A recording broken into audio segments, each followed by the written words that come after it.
ప్రభు అయిన యేసుక్రీస్తు నామములో మీ అందరికీ కూడా వందనాలు.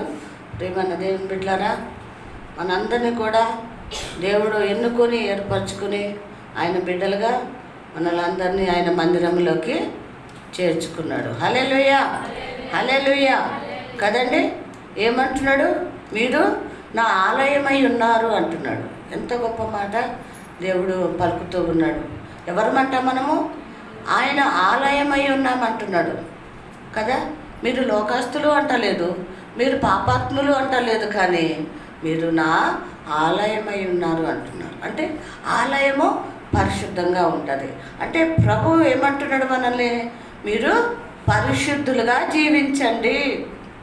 ఎలా జీవించాలంటే మనం పరిశుద్ధులుగా జీవించాలంటే మనము మనలో ఉన్న మలినమును కడిగేసుకోవాలి. మనలో ఉన్న అపరాధ పాపములు దోషములు విడిచిపెట్టేసి దేవునికి మహిమార్థంగా మనము నడుచుకోవాలని దేవుని వాక్యము తేటగా తెలియజేస్తుంది.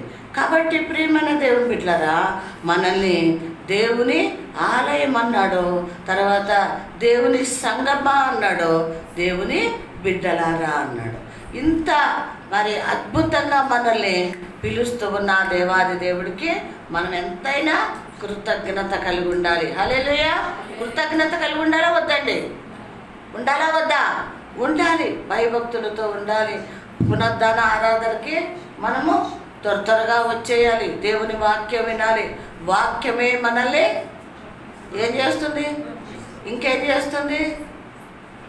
నడిపిస్తుంది కదండి. అందుకే మరి దేవుడు మనకి వారానికి ఒకసారి పునరుద్ధాన దినము ఆరాధన చేయటానికి రమ్మని మనకి ఆజ్ఞ ఇచ్చాడు కదా. మనకి ఆజ్ఞ ఇచ్చాడు. కాబట్టి ప్రియమైన దేవుని బిడ్డలారా, దేవుని ఆజ్ఞను మనము ఏం చేయాలి? పాటించాలా? విడిచిపెట్టేయాలా? ఆదాము ఏం చేశాడు? విడిచిపెట్టేశాడు. వినలేదు. ఆయనకి ఇష్టం వచ్చినట్టు చేశాడు. కాబట్టి పాపంలో పడిపోయి మరి దేన్ని వదిలేశాడు? యోదాను తోటని వదిలేశాడు. ఏదోని తోటని ఏం చేశాడు? వదిలేయలేదు అతను. ఆయనే బయటకి గెంటేశాడు. బయటకి గెంటేశాడండి. ఇప్పుడు ఆదాము దేవుని సొత్తుగా ఉన్నాడా? బయటకు వచ్చి అపవాదిగాడి సంబంధిగా ఉన్నాడా? ఎలా ఉన్నాడు? బయటకు వచ్చేసాడు. లోకములో ఉన్నాడు. లోకములో పతనమైపోతున్నాడు. అదే ఏదోను తోటలో ఉన్నప్పుడు దేవునితో నడిచాడు. దేవుడు తోడు అతనికి ఉంది.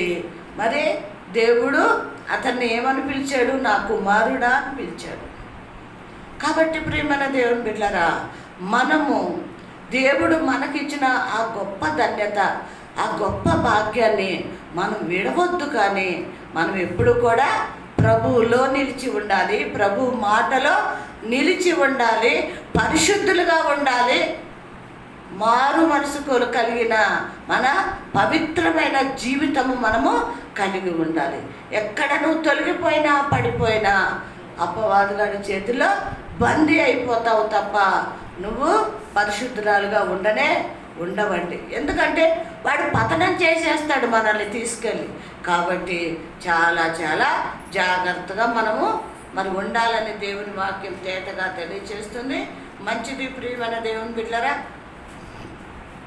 వచ్చిన వాళ్ళు బట్టి వందనాలు. రాని బిడ్డలు ఇంకా మరి వాక్యం స్టార్ట్ అయింది కాబట్టి ఇంకా రావాలని ఆశపడుతున్నాను. త్వరగా వచ్చి దేవుని మందిరంలో కూర్చుని దేవుని వాక్యం విని మరి సిద్ధపడితే మనము ఎంతైనా ఆశీర్వాదము జీవనకరంగా ఉంటుంది. బిడ్డలారా, మనము వాక్యములోకి వెళ్ళిపోదాం. చూడండి, యోవేలు గ్రంథము page number 753 page number 753 page number యోవేలు గ్రంథము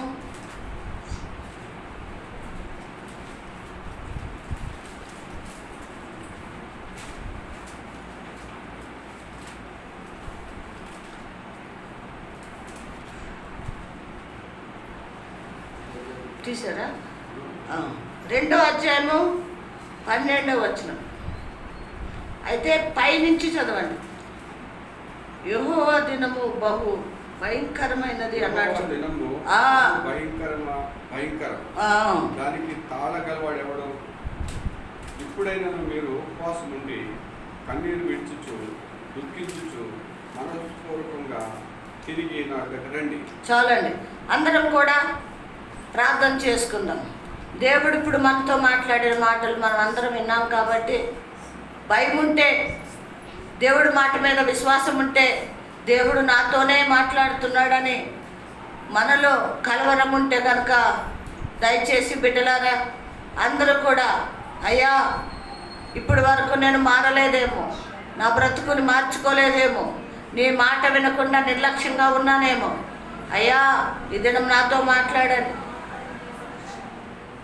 నాతో మాట్లాడండి ప్రభా, నన్ను సరిచేయండి ప్రభా, నన్ను శుద్ధి చేసి ఆ రాజ్యంకు నన్ను సిద్ధపరచు ప్రభు అని మన మనసు పూర్తిగా కన్నీటితో మనం అడిగే వారంగా ఉందాం. దయగల తండ్రి, ప్రేమగల యేసయ్య, పరిశుద్ధుడా పరమ తండ్రి, మీకే వందనాలు, స్తుతులు, స్తోత్రాలు చెల్లిస్తూ, యేసయ్య నన్ను మీ శిలువ చాటున దాచి ఉంచి నా నోట మీ అమూలమైన మాట పెట్టి ప్రభా, మీరే నాలో ఉండే ప్రభా, శక్తితోనూ అయ్యా బలముతోనూ నింపి, అయ్యా యేసయ్య మీ స్తోత్రం, మీ అమూలమైన జీవపు మాటలు నాతో మాట్లాడండి. ఇక్కడ కూర్చుని ఎదురు చూస్తున్న బిడ్డలతో కూడా మాట్లాడి మమ్మల్ని అందరినీ బలపరిచి మీ నామాన్ని నాయన మహిమ తెచ్చుకుంటారని యేసయ్య నామములో ప్రార్థించి అడిగి వేడుకుంటున్నాను తండ్రి. ఆమేన్. హల్లెలూయా, హల్లెలూయా. ప్రియమైన దేవుని బిడ్డలారా, మనమందరము కూడా మరి దేవుని రాకడ కోసం ఏం చేయాలి? ఎదురు చూడాలి, సిద్ధపడాలి. దేవుడు రాకడా అని చెప్తున్నారు సేవకులు, వాక్యము చెప్తుంది, బైబిల్ చెప్తుంది. కాబట్టి నేనేం చేయాలి? సిద్ధపడి ఎదురు చూడాలి, సిద్ధపడి ఎదురు చూడాలి. ఊరికినే ఎదురు చూస్తే ఆయన వచ్చి మనల్ని ఏమి తీసుకెళ్ళడండి, మనల్ని ఏమి తీసుకెళ్ళడు. ముందు సిద్ధపడాలి, తర్వాత ఎదురు చూడాలి. అప్పుడు మనము ఆయనతో వెళ్ళటానికి దేవుడు మహిమ మనతో ఉండునుగాక. హల్లెలూయా. ఇదిగో మళ్ళీ రిపీట్ చేయండి వాక్యాన్ని. ఏమంటండి? యెహోవా దినము బహు భయంకరము అంటున్నాడు. ప్రియమైన దేవుని బిడ్డలారా, యెహోవా దినము చాలా భయంకరమైనదంట. చాలా చాలా జాగ్రత్తగా విని, జాగ్రత్తగా విని హృదయంలోకి అది తెచ్చుకొని భయపడాలి. నాతోటి కాదులే, పక్కామెతో, నాతో కాదులే, ఎదిరింటామెతో అని మనం నిర్లక్ష్యంగా గర్వంగా ఉండకుండా ఆ మాట భయంకరము అన్నాడు ప్రభు. ఏంటి ఆ భయంకరము? ఏ విషయంలో మాట్లాడుతున్నాడు తండ్రి అని మనము ఆసక్తితో హృదయము తెరవబడి జాగ్రత్తగా చెవు తెరిచి వినేవారంగా ఉండాలి. ఏం తెరవాలండి? మన చెవులు లోకపు ఆ మాటలు ముచ్చట్లు వినకుండా ఎవరి మాటలు వినాలి? దేవుని మాట మాత్రమే వినాలి. పరలోకము నుంచి ప్రభు మనతో మాట్లాడుతున్నాడు. ఎలా మాట్లాడుతున్నాడు? అమ్మా పరలోకం నుంచి మాట్లాడుతున్నాడు అంటున్నావు, ఆయన మాట్లాడుతున్నాడని ఎలా చెప్తావంటే, ఇదిగో ఇలా చెప్తాను. అర్థమవుతుందా ప్రియమైన దేవుని బిడ్డలారా? చాలా మందికి అర్థం కాదు. ఏంటి ఇలా అంటున్నారు అంటే వాళ్ళకి అర్థం కాక, కొంతమంది ఎక్కువగా సంఘాలకు రాక, వాక్యం వినక, ప్రార్థన చేయక వాళ్ళకి అయోమయంలో ఉంటారు. పరలోకం నుంచి దేవుడు మాట్లాడటం ఏంటి? మాట్లాడతా ఎలా మాట్లాడతాడు? వాక్యముతో మాట్లాడతాడు. దేంతో మాట్లాడతాడండి? వాక్యముతో మాట్లాడతాడు. అంతేనా? ప్రభు మన ఎదుటికి వస్తే మనం బూడిదైపోతాం, అవునా కదా? మనం బూడిదైపోతాం. కాబట్టి వాక్యముతోనేమో జీవపు మాటలు మాట్లాడతాడు. ఈ జీవపు మాటలు బోధించుటకు సంఘములో ఒక కాపర్ని ఏర్పరచుకుంటాడు. హల్లెలూయా. దాని ద్వారా ఈ జీవపు మాటలు వినిపించుట చేయటానికి దేవుడు సహాయము మనకు చేస్తున్నాడు. మహా భయం అంటండి, చదవండి. మీరు ఉపవాసం ఉండి ఏమంటండి? మహా భయంకరమైన దినము కాబట్టి, దినం వస్తుంది కాబట్టి ఇప్పుడైనను ఏం చేయండి? ఉపవాసం ఉండి. అంటే ఇప్పుడైనను అని ఎందుకు అన్నాడంటే, ఎప్పుడో 2000 సంవత్సరం క్రితం వచ్చాడు ప్రభు. ఏమా 2000 సంవత్సరం క్రితం వచ్చాడు. ఇప్పుడు వరకు మనలో మార్పు రాలేదు. వచ్చిందండి? మనకు వాక్యం తెలిసి ఎంతకాలం అవుతుంది చెప్పండి? సంవత్సరాలు అవుతుంది. సంవత్సరాలు అవుతుంది ప్రేమల దేవుని బిడ్డలారా కదా. కొంతమంది తొందరగా కనెక్ట్ అయ్యారు ప్రభువుకి, కొంతమంది కనెక్ట్ అవ్వలేకపోయారు, దూరంగా ఉన్నారు, విశ్వసించలేదు, నమ్మలేదు, మందిరాలకి వెళ్ళలేదు, బాప్తిసాలు తీసుకోలేదు. కాబట్టి ప్రేమల దేవుని బిడ్డలారా, ఇంకా మనం అలాగే ఉన్నాం కాబట్టి వెళ్తూ కూడా ఆయన్ని విశ్వసించట్లేదు, ఆయన మాటకి లోబడట్లేదు, ఆయన మాట ప్రకారంగా నడుచుకుంటలేదు. కాబట్టి ఇప్పుడైనాను అన్నాడు ప్రభు. ఏమన్నాడండి? ఇప్పుడైనాను ఏం చేయండి? ఉపవాసం ఉండి. ఏముండి? ఉపవాసం ఉండి. ఉంటున్నామా? ఏమ్మా ఉంటున్నామా? లేదు, చల్లారిపోయాము. ఉపవాస దినమున శుక్రవారం ఆరాధనకి మనము ఉపవాసముతో వచ్చి మోకాళ్ళ మీద ఉండి కన్నీటితో ప్రార్థన చేసి ఎంతకాలం అయిందో మనకు బాగా తెలుసు. ఎవరి మనసుకి వాళ్ళకు తెలుసు, నేను చెప్పక్కర్లేదు. ఇక్కడ అదే చెప్పాడు, ఉపవాసం ఉండి కన్నీరు విడిచి. కన్నీరు విడిచి ఏం చేయాలి? ఏమ్మా ఏం చేయాలి? దుఃఖముతో.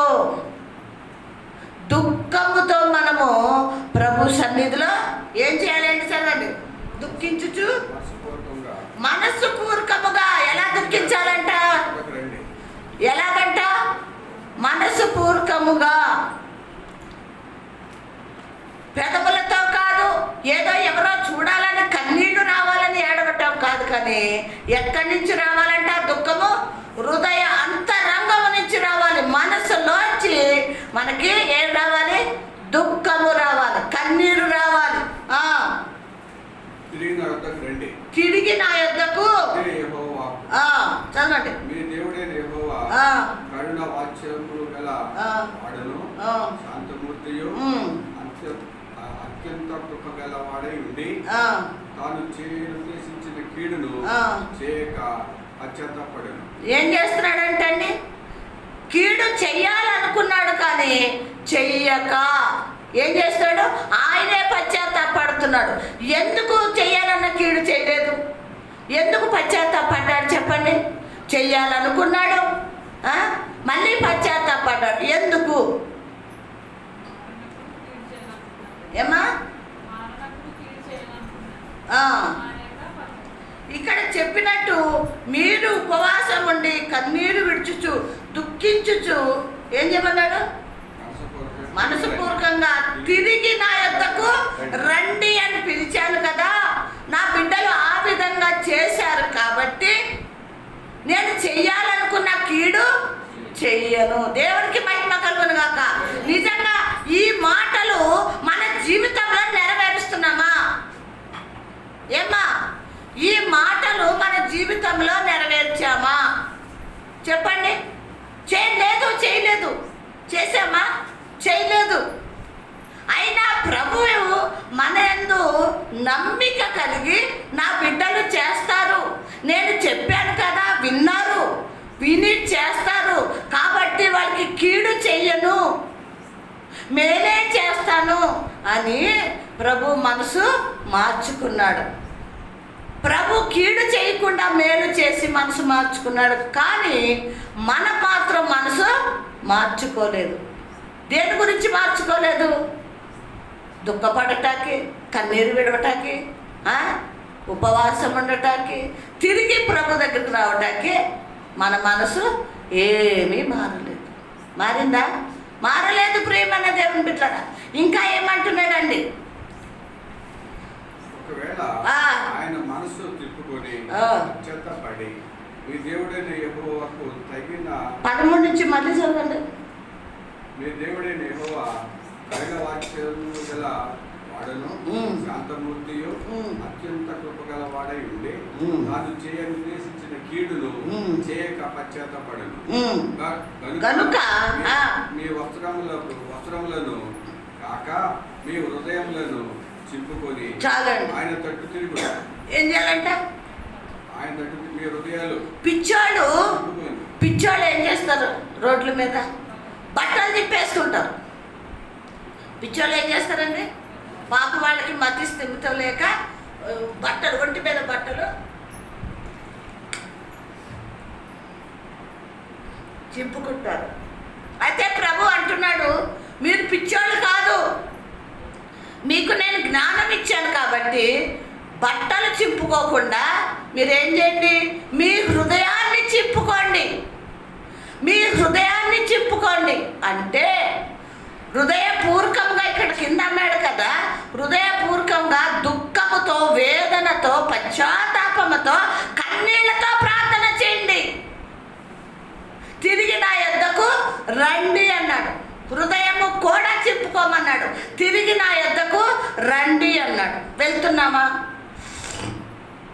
ఏమ్మా? ఇవన్నీ ఈ కార్యాలు మన జీవితంలో జరిగినాయా? పోనీ నేను జరిగించుకుంటాను, ఈరోజు విన్నాను, నేను మార్పు చెందుతాను, పశ్చాత్తాపడతా, కన్నీళ్లు విడుస్తా, దుఃఖముతో ప్రభు పాదాల దగ్గరకు వచ్చి ప్రార్థన చేస్తా అని మనలో ఒక తీర్మానము ఉందా? లేదా దులిపేసుకుని వెళ్ళిపోతామా? ఎలా ఉన్నాం మనం? ఎలా ఉంటున్నాం ప్రియమైన దేవుని బిడ్డలారా? వింటున్నాం వాక్యాన్ని, వింటున్నామో లేదో కూడా తెలీదు. ఆ పైన ఆయనకే తెలుసు, నాకైతే తెలీదు. నిజంగా వాక్యం వింటే, వాక్యము మన హృదయంలో ఉంటే, వాక్యము మన హృదయంలో ఉంటే ప్రియమైన దేవుని బిడ్డలారా, మనలో మార్పు వస్తుంది. మనలో మార్పు వస్తుంది ప్రియమైన దేవుని బిడ్డలారా. వాక్యము మన హృదయం లేకపోతే మారు మనసు మనకి రాదు అని దేవుడే నొక్కి ఒక్కాలించి చెప్తున్నాడు. వాక్యం విన్నట్టే వింటారు, ఎంతో శ్రద్ధగా విన్నట్టు వింటారు, కానీ వాళ్ళ హృదయాల్లో అది పనిచేయదు. చదివినట్టే ఉంటారు, బుక్కు చదివినట్టు చదివేసి అది ప్రేరైపోయాక పక్కన పడేస్తారు. అటువంటప్పుడు దేవునికి మనము అంటి అంటున్నట్టు, విననట్టు, చేసి చేయనట్టు, ప్రార్థన ఆరాధించినట్టు మనము ఈ విధమైన పై భక్తి చేస్తే దేవుని మన రాజ్యముకి చేరుతామా? ఏమ్మా? చేరం. ఇప్పుడైనా భయభక్తులు కలిగి ఉండాలని దేవుడి పేరట మనం చేస్తున్నాము. ఇప్పుడైనా భయభక్తులు కలిగి మనం ఉండాలని దేవుడి పేరిట మనం చేస్తున్నాను. చూడండి, రెండోది మత్తయి సువార్త 12వ అధ్యాయం. మత్తయి సువార్త 12వ అధ్యాయం.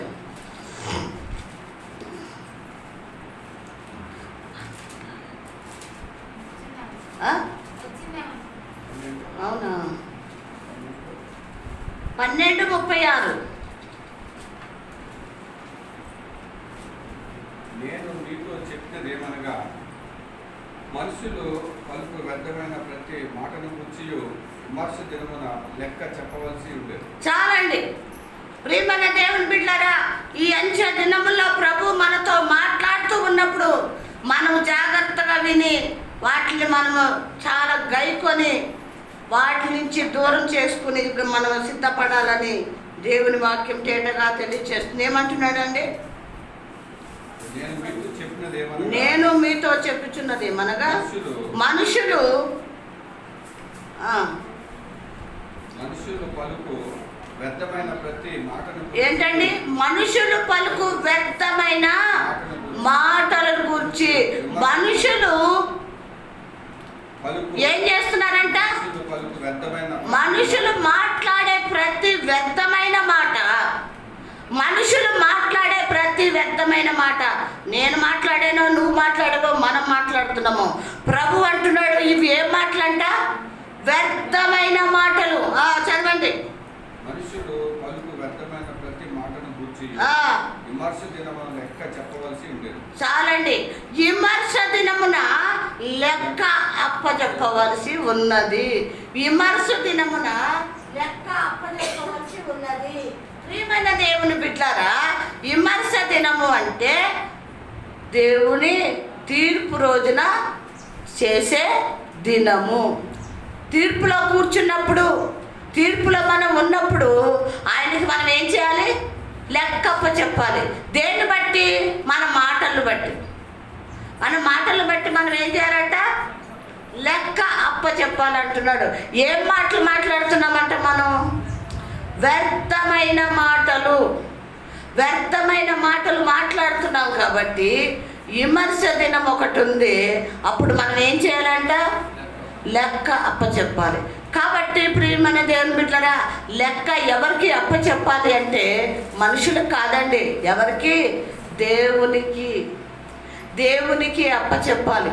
పిలుస్తాడు, అడుగుతాడు, అమ్మా వ్యర్థమైన మాటలు మాట్లాడావా అంటే మనము అవును అని చెప్పవలసి వస్తుంది. అబద్ధం ఆడితే అక్కడ కుదరదు. అందుకే ఇక్కడ వ్యర్థమైన మాటలు మాట్లాడుతున్నాం. మనం ఏం చేయాలంటే ఆయన కార్చిన రక్తములో కడిగేసుకోవాలి, ఒప్పుకొని కడిగేసుకోవాలి. అప్పుడు మనం తీర్పులోకి వెళ్ళము. ఆయన అడగడం మనల్ని. ఇది మాత్రం గుర్తుపెట్టుకోండి ప్రియమైన దేవుని బిడ్డలారా, మనం ప్రతిదీ కూడా ఏం చేయాలి? ఒప్పుకోవాలి. ప్రభు సన్నిధిలో ఏం చేయాలమ్మా? ఒప్పుకొని అట్లా ఏం చేయాలి? విడిచిపెట్టాలి. ఇంకేమంటున్నాడు? మీ మాటలు బట్టి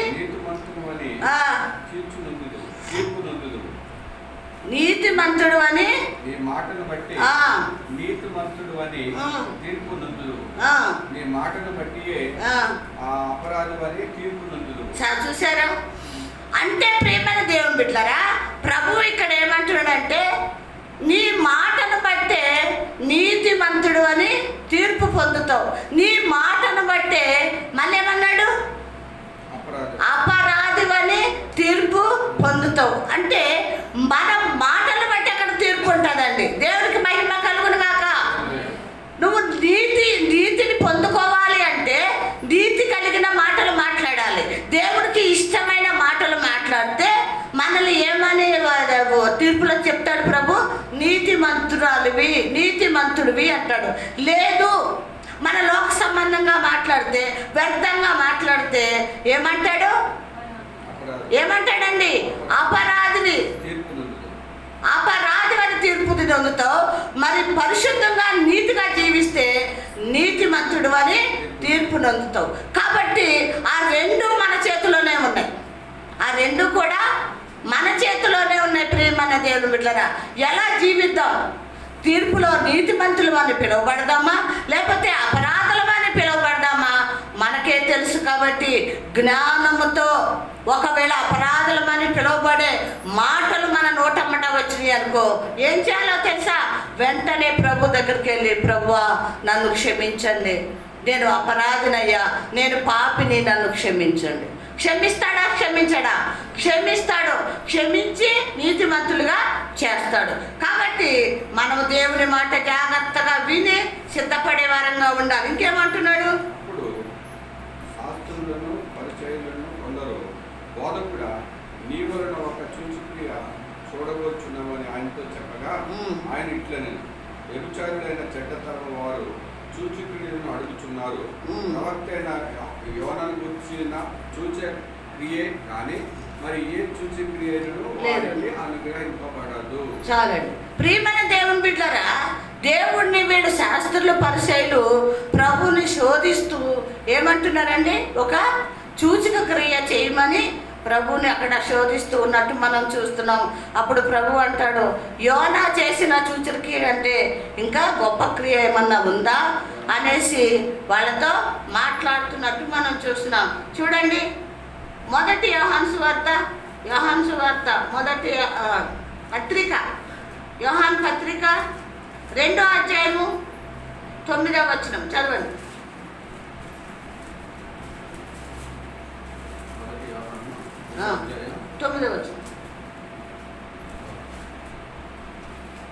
వెలుగులో ఉన్నానని చెప్పుకొనుచు వెలుగులో ఉన్నానని చెప్పుకొనుచు తన సహోదరుని ద్వేషించువాడు ఇప్పటి వరకు చీకటిలోనే ఉన్నాడు.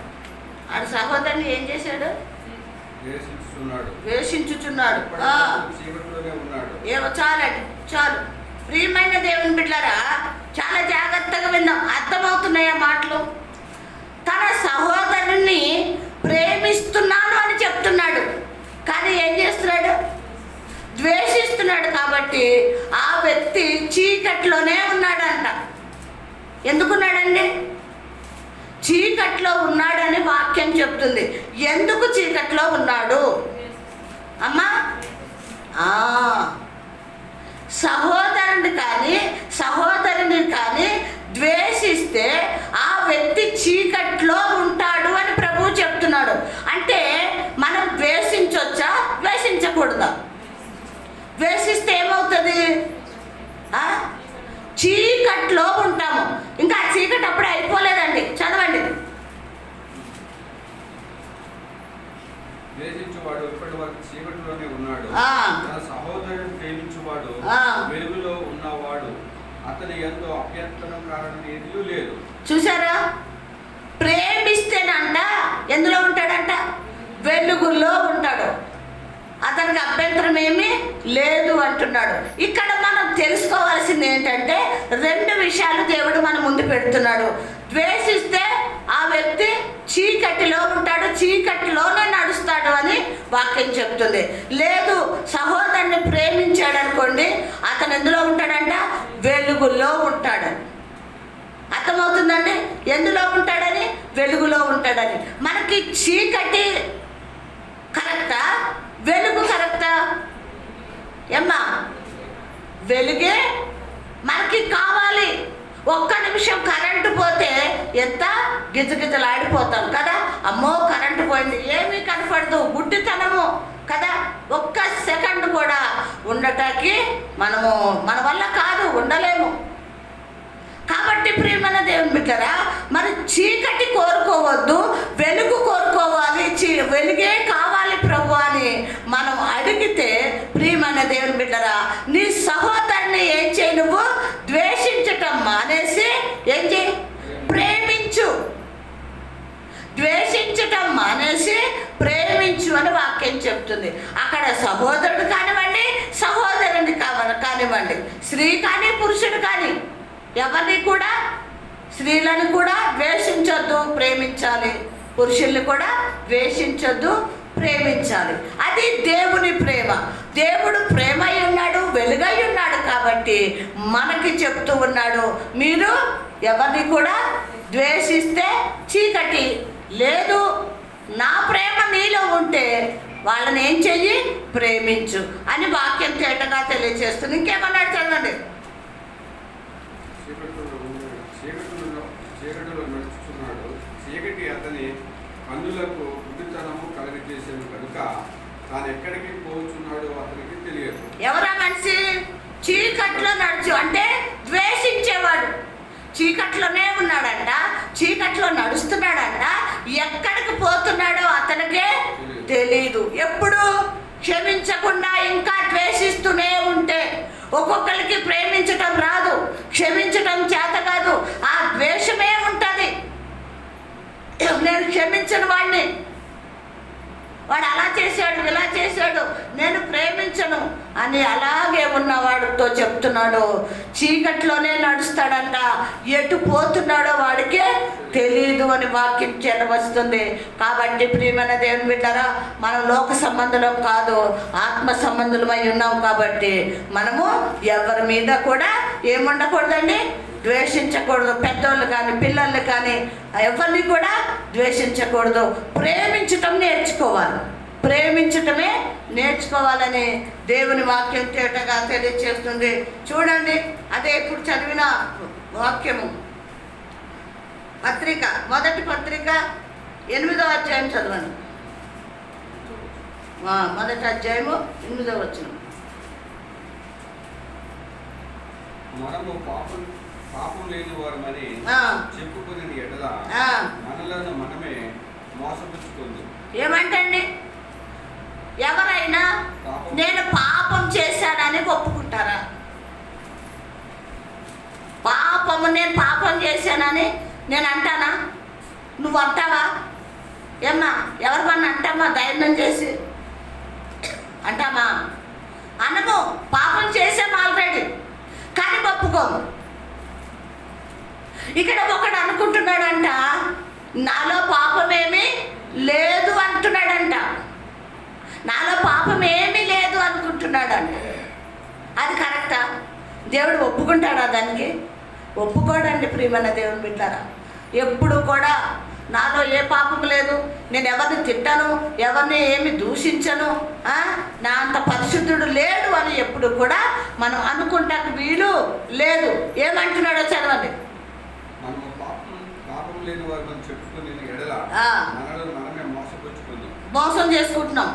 మరియు మనలో సత్యం ఉండదు. మనలో ఏముండదండి? మోసం చేసుకున్న ఎడల మనలో ఏముండదంట? సత్యము ఉండదు అని వాక్యం తేటగా తెలియజేస్తుంది. కాబట్టి మనం ఏం చేయకూడదు? నాలో పాపం లేదని మనలో మనము మోసం చేసుకుంటాకి వీల్లేదు. మన పాపములో మనము ఒప్పుకున్న ఎడల ఆయన నమ్మదగిన దేవుడు, నీతిమంతుడై కనుక మన పాపములను క్షమించి సమస్త దుర్నీతి నుండి మనలను పవిత్రులుగా చేయదు. చూసారా? మనం ఎప్పుడైతే ప్రభువా నేను పాపినని ఆయన పాదాల దగ్గరికి మనం వెళ్తామో, ఆయన ఎవరంట?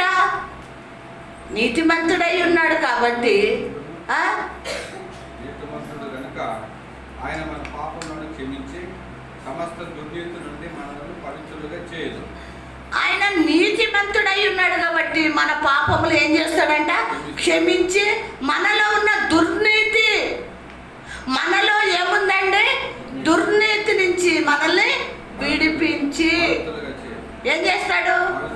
పవిత్రులుగా చేస్తాడు. దాన్ని దుర్నీతిని ఆయన రక్తముతో కడిగేసి పవిత్రులుగా చేస్తాడు. ఎప్పుడు? నేను పాపిని ప్రభువా నన్ను క్షమించమని అడిగినప్పుడు.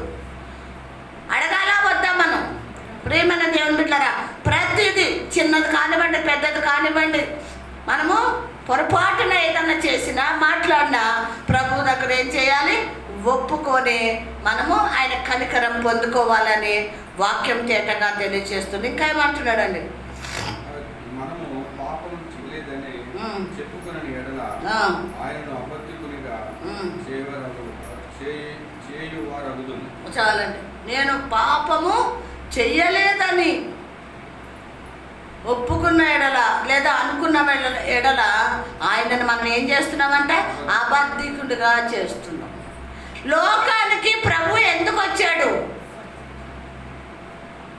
పాపులను రక్షించడానికి వచ్చాడు. మరి మనమేమంటున్నాం? అసలు నాలో పాపమే లేదంటున్నాం. అంటే ప్రభు అబద్ధికుడా? ప్రభు అబద్ధం చెప్తున్నాడా? ఏమా, మనలో పాపం ఉందా లేదా? ఉంది. మరి నాలో పాపమే లేదని ప్రభువుని మనం ఏం చేస్తున్నాం? అబద్ధికుడిగా చేస్తున్నాం. దయచేసి అలాగా చెయ్యొద్దు. నేను పాపినే, కానీ నా ప్రభు నన్ను కనికరించి ఆయన ప్రాణం పెట్టి రక్తాన్ని చిందించి నన్ను కడిగి నాకు రక్షణ ఇచ్చాడు అని ప్రభువు దగ్గర మనము పశ్చాత్తాపడే వారంగా ఉండాలి. లోకానికి ఆయన ప్రేమను చాటి చెప్పే వారంగా ఉండాలి. కానీ నాలో పాపం లేదని ఎట్టి పరిస్థితిలో చెప్పటానికి వీలు లేదు అని దేవుని వాక్యము తేటగా తెలియజేస్తుంది. చూడండి, కొరింథీయులకు రాసిన పత్రిక 2 కొరింథీ 5వ అధ్యాయము 10వ వచనం. 2 కొరింథీ 5:10 చదవండి.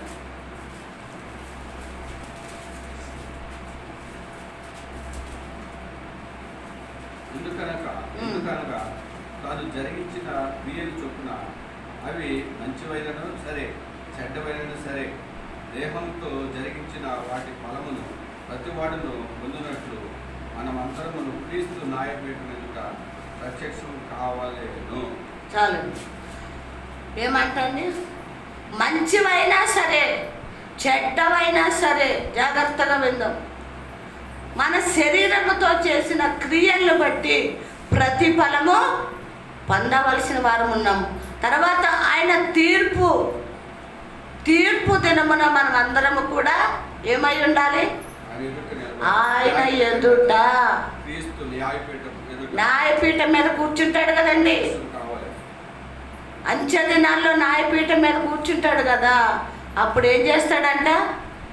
తీర్పు తీరుస్తాడు. మంచిది చేసావనుకో మంచి ఫలం ఇస్తాడు.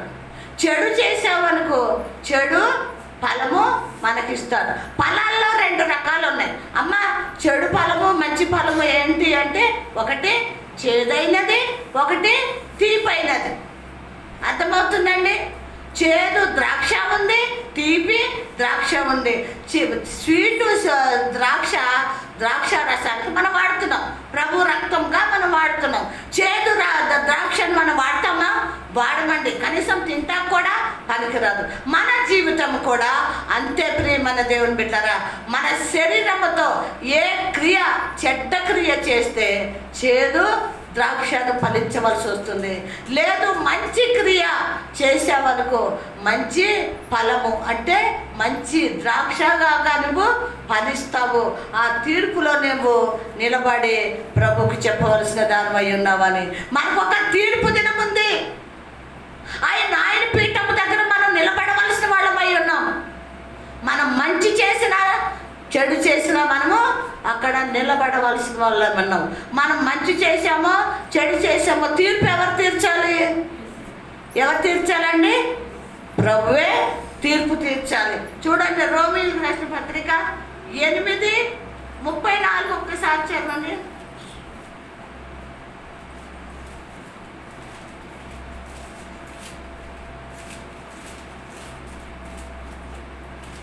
శిక్ష విధించేవాడు చనిపోయిన క్రీస్తు యేసు ఇంతే కాదు, మృతుల్లో నుండి లేచిన వాడును, దేవుని కుడి పార్శ్వమున ఉన్నవాడును, మన కొరకు విజ్ఞాపనను కూడా చేయవాడును ఆయనే.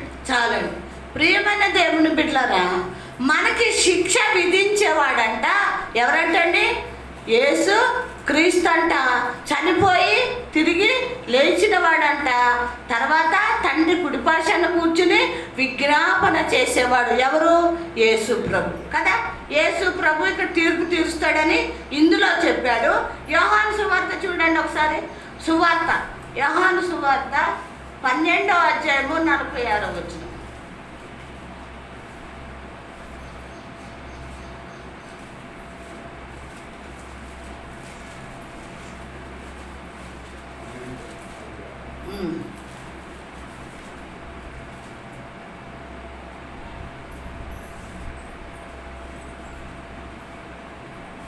నన్ను చూచువాడు నన్ను పంపిన వారిని చూచున్నాడు. నాయనలో విశ్వాసం ఉంచు ప్రతివాడు చీకటిలో నిలిచి ఉండకుండానట్లు నేను ఈ లోకమునకు వెలుగుగా వచ్చి ఉన్నాను. నాయనలో విశ్వాసం ఉంచు ప్రతివాడు చీకటిలో నిలిచి ఉండకుండానట్లు నేను ఈ లోకమునకు వెలుగుగా వచ్చి ఉన్నాను. ఎవడైనా నా మాటలో వినియు వాటిని గైకొనకుండిన ఎడల నేను అతనికి తీర్పు తీర్చను. ఏమంటండి? నా మాట విని కూడా అవి గై కొనకపోయినా నేను వాళ్ళకి తీర్పు తీర్చను అన్నాడు. కింద ఏమన్నాడు చదవండి. తీర్పు తీర్చును. నేను లోకమునకు తీర్పు తీర్చుటకు రాలేదు, రక్షించుటకు వచ్చాను. లోకమును రక్షించుటకు వచ్చి తిని నన్ను నిరాకరించి నా మాటలను అంగీకరింపని వానికి తీర్పు తీర్చువాడు ఒకడు కలడు. ఏమంటండి? నా మాటలు ఏంటి? అంగీకరింపని నిరాకరించిన వాడికి తీర్పు తీర్చేవాడు ఒకడు కలడు. అంటే ఇక పైన ఇక్కడ యోహాను సువార్తలో ఏమంటున్నాడు? నేను తీర్పు తీర్చను అని పైన అన్నాడు. మన కింద లైన్లోకి వచ్చేటప్పుడు ఏమన్నాడు? తీర్పు తీర్చేవాడు ఒకడు కలడు అన్నాడు. అంటే తండ్రి ఇక్కడ తీర్పు తీర్చుతాడని యోహాను సువార్తలో అన్నాడు. ఇక్కడ చూస్తే ఏమంటున్నాడు? మన పత్రికలో ఏమన్నాడు?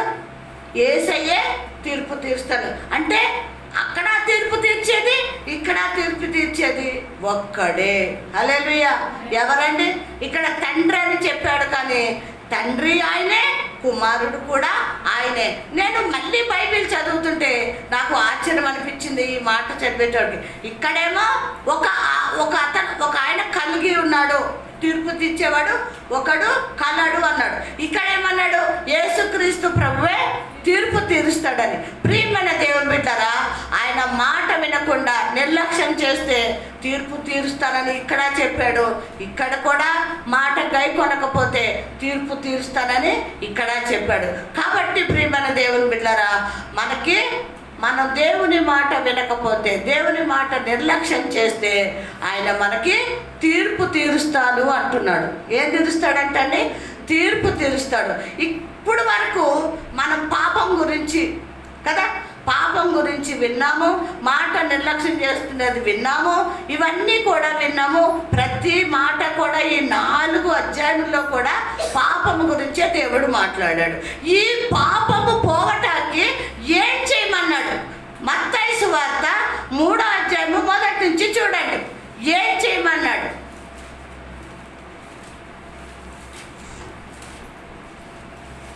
మత్తయి సువార్త 3వ అధ్యాయం మొదటి నుంచి చదవండి. ఆ దినముల యందు బాప్తిసము ఇచ్చు యోహాను వచ్చి, పరలోక రాజ్యం సమీపించి ఉన్నది, మారు మనసు పొందుడని హృదయం అరణ్యంలో ప్రకటించుచుండేది. ఏం చేశాడంటే, ఏం చేయాలంటండి? బాప్తిసము ఇచ్చు యోహాను, పరలోక రాజ్యం సమీపించి ఉన్నది, పరలోక రాజ్యము సమీపించి ఉన్నది కనుక మీరు మారు మనసు పొందండి. అంటే మారు మనసు పొందమని ఎందుకు చెప్తున్నాడో మళ్ళీ నేను తర్వాత వివరిస్తాను. మత్తయి సువార్త 11వ అధ్యాయము చూడండి. మత్తయిలోనే ఉంది మారు మనసు గురించి, లూకాలో కూడా ఉంది. మత్తయి సువార్త 11వ అధ్యాయం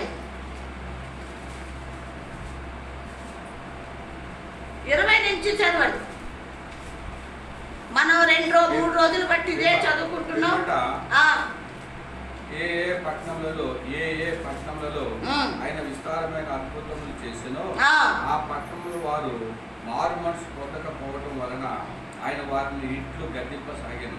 ఇంకా చదవండి. అయ్యో కొరాజీన, అయ్యో బెతయిదా, మీ మధ్యను చేయబడిన అద్భుతములు తూరు సిదోను పట్టణములలో చేయబడిన ఎడల ఆ పట్టణంలో వారు పూర్వమే గోను పట్ట కట్టుకుని బూడిద వేసుకుని మారు మనసు పొంది ఉందరు. చాలండి, చాలు.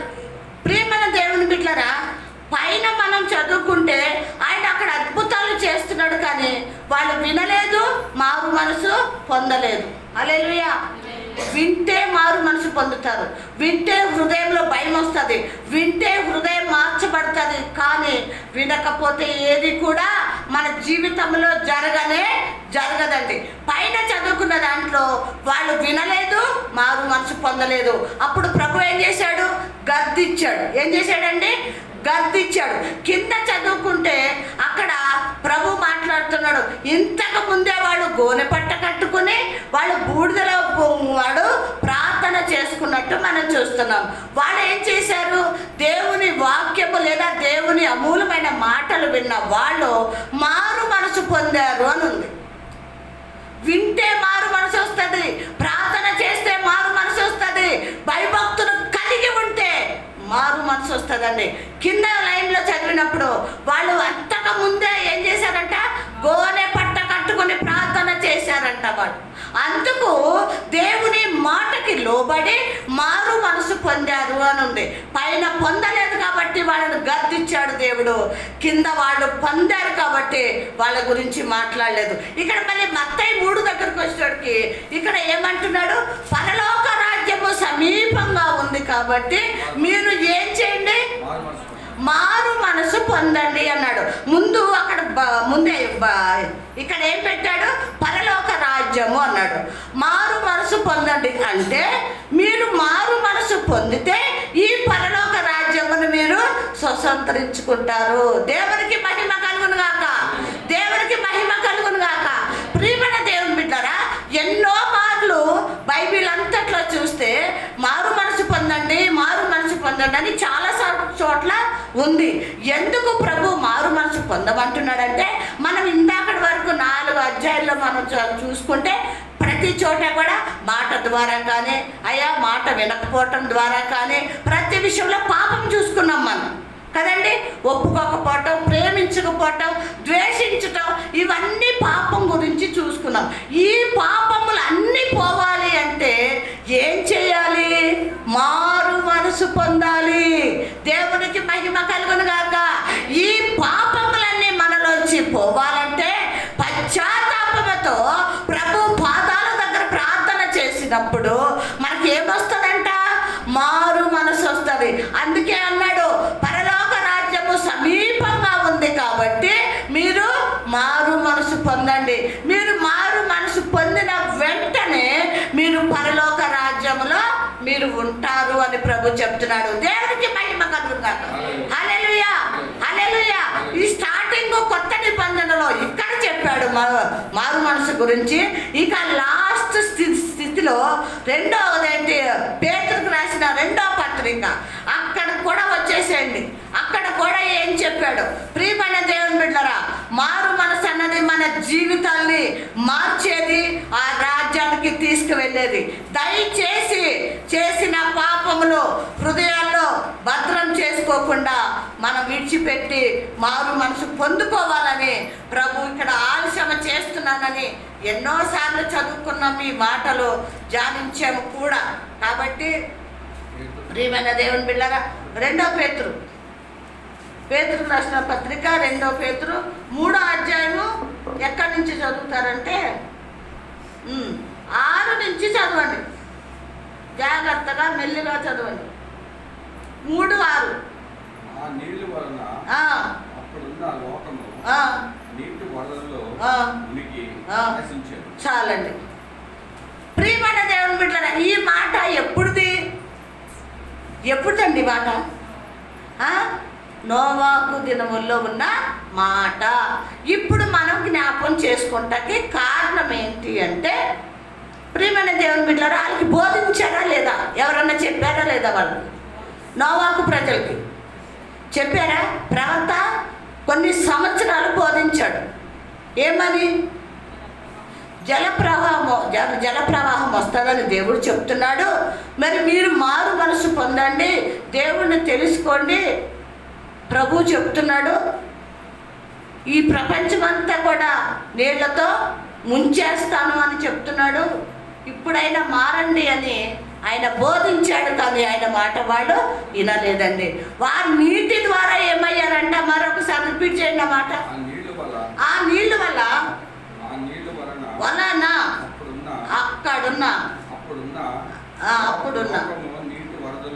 అప్పుడున్న లోకము నీటి వరదలో మునిగి నశించెను. ఏమంటండి? నీటిలో వాళ్ళు ఏమైపోయారంటండి? నశించిపోయారు. ఆ నీటిలో మునిగి నశించిపోయారు. ఎందుకు నశించిపోయారు? దేవుడు రక్షించడా? దేవుడికి తెలియదా? ఆయన చూడట్లేదా? ఏమండి? ఎందుకు నశించిపోయారు మరి వాళ్ళు? ఆయన మాట వినలేదు కాబట్టి, నిర్లక్ష్యం చేశారు కాబట్టి, లోకాన్నే ప్రేమించారు, ప్రభువుకు వద్దు అనుకున్నారు కాబట్టి వాళ్ళు నశించిపోయారని మరొక చోట రాసి ఉంది. కాబట్టి ప్రియమైన దేవుని బిడ్డలారా, దేవుని మాట వినేవారంగా ఉండాలి. దేవుని మాట వినేవారంగా మనం ఉన్నప్పుడు నశించిపోము, కానీ దేవుడు మనల్ని రక్షిస్తాడని వాక్యం చెప్తుంది. చదవండి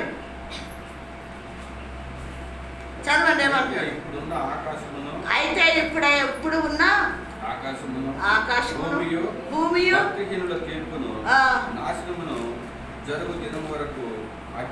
ఎవరిదంటే తీర్పు ఇప్పుడు ఎవరికుందంట? భక్తిహీనులు. భూమియు ఆకాశమును భక్తిహీనుల తీర్పును నాశనమును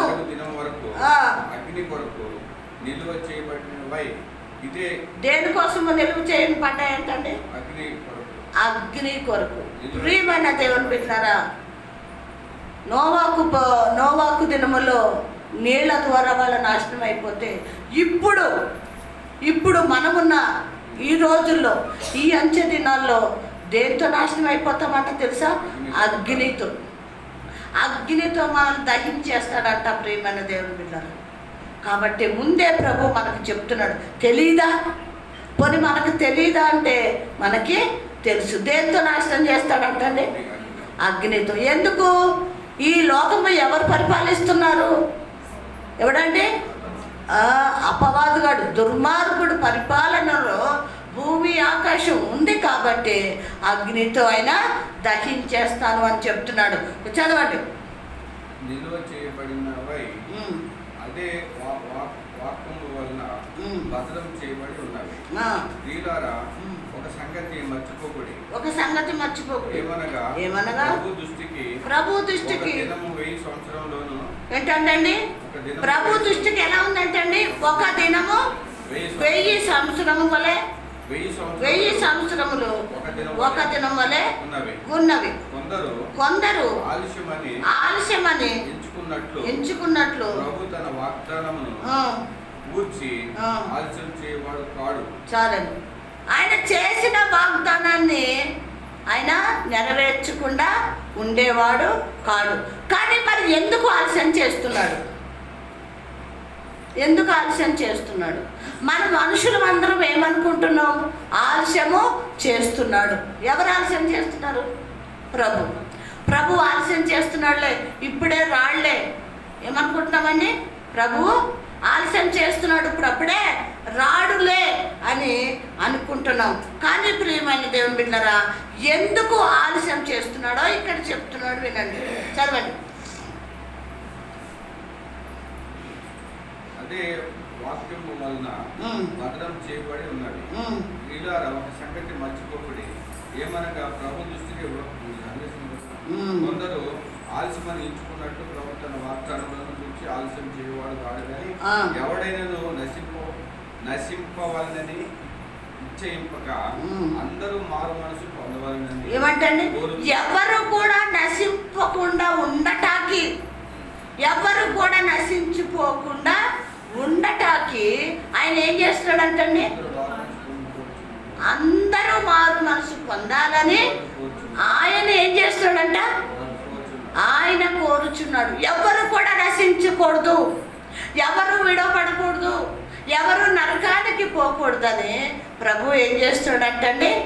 ఆలస్యము చేస్తున్నాడు. ఇది దేవుడు చెప్పింది కరెక్టా రాంగా? ఏమ్మా? ఆలస్యం చేస్తుంది మన మంచికా కాదా? ఎందుకు? ఏంటి మంచి? ఏమ్మా, మనము ఇంకా మారు మనసు పొందలేదు, పాపక్షమాపణ లేదు, బాప్టిసాలు లేవు, రక్షణ లేవు, చీకట్లోనే ఉన్నారు కాబట్టి వాళ్ళందరూ నశించిపోయి లోకంలో విడవబడకూడదని ప్రభు ఏం చేస్తున్నాడు అంటండి? ఆలస్యం చేస్తున్నాడు. ఒక్క క్షణం పట్టదు, ఒక్క నిమిషం పట్టదు ప్రభు రావటానికి. అంతేనా? అవునా కాదు? ఏమండి, మనకులాగా ట్రైన్లో బస్సుల్లో వస్తాడా ప్రభు? కాదు కదా. ఆయన రావటానికి ఒక్క క్షణం పట్టదు. కానీ మనము నశించిపోకుండా ఉండటానికి, నరకానికి పోకుండా ఉండటానికి ఆయన ఆలస్యం చేస్తున్నాడు. ఎందుకు? మారు మనసు పొందలేదని. ఏమ్మా, ఏం చేయలేదని? మారు మనసు పొందలేదని ప్రభు ఆలస్యం చేస్తున్నాడంటే ఈ మారు మనసు అన్న పదము ఎంత మన జీవితంలో మరి అవసరమైనది, విలువైనదో ఒక్కసారి జ్ఞాపకం చేసుకోండి. ఆ మారు మనసు అన్న 2 అక్షరాలతోటే మన జీవితాలు మార్పు చెందుతాయండి. పరలోక రాజ్యంకి ప్రవేశంకి వెళ్తాయి. లేకపోతే మనం మారు మనసు పొందలేదనుకోండి, విడవబడతాం. పరలోక రాజ్యమా, లేకపోతే భూమిలో అదే భూ సంబంధాలుగా విడవబడటమా, ఏం చేద్దాము అన్నది మన చేతిలోనే ఉంది. ప్రియమైన దేవుని బిడ్డలారా, వస్తానన్న ప్రభు ఎందుకు ఆలస్యం చేస్తున్నాడంటే మనం ఇంకా ఏం పొందలేదు, మారు మనసు పొందలేదని ఆయన ఆలస్యం చేస్తున్నాడని వాక్యంతో మాట్లాడుతున్నాడు. అయితే ఇప్పుడు మనకి ఏం కావాలి? మారు మనసు కావాలి. కాబట్టి ప్రియమైన దేవుని బిడ్డలారా, మనం చేసిన అపరాధములు బట్టి, పాపములు బట్టి, ద్వేషాలు బట్టి దూషింపబడటం కానివ్వండి, మనం క్షమించలేని వారిగా యుద్ధంగా మాట్లాడిన మాటలను బట్టి మనం అపరాధములు, పాపులు అయి ఉన్నాం. కాబట్టి ఇవన్నీ పోవాలి అంటే మనకేం కావాలి? మారు మనసు కావాలి. మారు మనసు తర్వాత ఇంకేం కావాలి? రక్షణ. ఆ రక్షణ మనల్ని ఎక్కడికి తీసుకెళ్తుంది? పరలోక రాజ్యం. కాబట్టి మాటలు మనము హృదయంలో భద్రపరచుకుందాం. భయభక్తులతో మన సహోదరుని ప్రేమిద్దాం, ద్వేషించొద్దు కదా. మనము వ్యర్థమైన మాటలు మాట్లాడొద్దు. దేవుని యందు భయభక్తులు కలిగి నడుచుకుందాం. ఈ వాక్యం దేవుడు దీవించి ఆశీర్వదించును.